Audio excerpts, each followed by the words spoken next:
ఆంధ్రప్రదేశ్లో శాంతి భద్రతల చుట్టూ ఇప్పుడు హాట్ డిబేట్ నడుస్తోంది. కూటమి ప్రభుత్వం అధికారంలోకి వచ్చాక ఏకంగా 36 మందిని బలి తీసుకున్నారని చెప్పి మాజీ సీఎం జగన్ ఏకంగా ఢిల్లీ జంతర్ మంతర్లో ఫోటో వీడియో ఎగ్జిబిషన్ పెట్టి వచ్చారు. కట్ చేస్తే ఏపీ అసెంబ్లీలో లా అండ్ ఆర్డర్ పై కూటమి ప్రభుత్వం వైట్ పేపర్ రిలీజ్ చేసింది. ఈ ఎపిసోడ్ లో ఎవరి వాదన నిజమో ఏపీ ప్రజలకు ఓ క్లారిటీ వచ్చింది. అసలైన కక్ష సాధింపులు ఎవరివో బయటకు వచ్చాయి. ఆ వివరాలేంటో ఇప్పుడు చూద్దాం. And today in the state of Andhra Pradesh, you have a scenario where equitable justice is denied, where democracy stands limping. That is the plight of affairs in Andhra Pradesh. వాళ్ళ పార్టీకి సంబంధించిన ఇద్దరు కార్యకర్తలు మొన్న గంజాయి దాగి ఆ గంజాయి మత్తులో చనిపోయాడని వాళ్ళ మాజీ ఎమ్మెల్యే ఒప్పుకుంటే దానిపైన ఈ మాజీ ముఖ్యమంత్రి ఢిల్లీకి వెళ్ళి లా అండ్ ఆర్డర్ ఫెయిల్ అయిందని చెప్పే పరిస్థితికి వచ్చాడు. చూశారుగా, ఏపీలో ఇప్పుడు లా అండ్ ఆర్డర్ చుట్టూ వేడెక్కిన రాజకీయం. ఒకరు ఢిల్లీలో, మరొకరు అసెంబ్లీలో ఎవరి లెక్కలు వారు తేల్చే పని చేపట్టారు.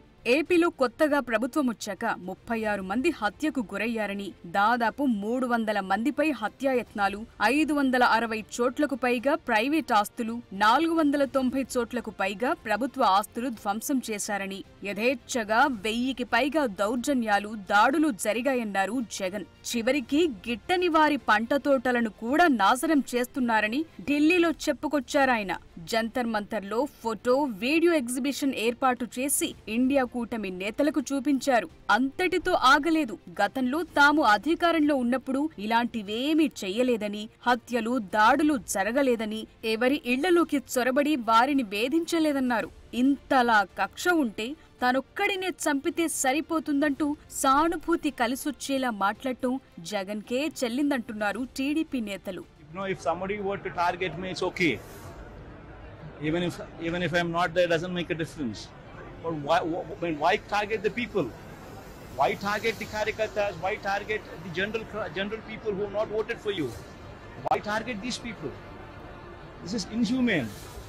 This is not humanity.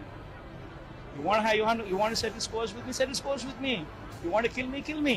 At least I'm one person. For some strange reason, if you have so much of anger against me, then go ahead and do it. But why are you doing this to so many people? This is not right. తాజాగా ఏపీలో గత 5 ఏళ్లలో ఎలాంటి అరాచకాలు జరిగాయి, ఎంతమంది చనిపోయారు, తనతో సహా ఎంతమంది నేతలపై ఎన్నెన్ని అక్రమ కేసులు పెట్టారన్న విషయాలపై వైట్ పేపర్ రిలీజ్ చేసింది చంద్రబాబు సర్కార్. ఒక్కొక్కటిగా విషయాలను సీఎం చంద్రబాబు వివరించుకుంటూ వచ్చారు.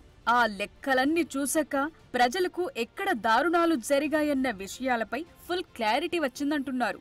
ఇవన్నీ కేసులు, గత 5 ఏళ్ల పరిణామాలు దగ్గరుండి చూసిన చంద్రబాబు మాజీ సీఎం జగన్ ను కిమ్తో పోల్చారు. అది మ్యాటర్. మాజీ ముఖ్యమంత్రి ఉద్దేశం ఏంటి?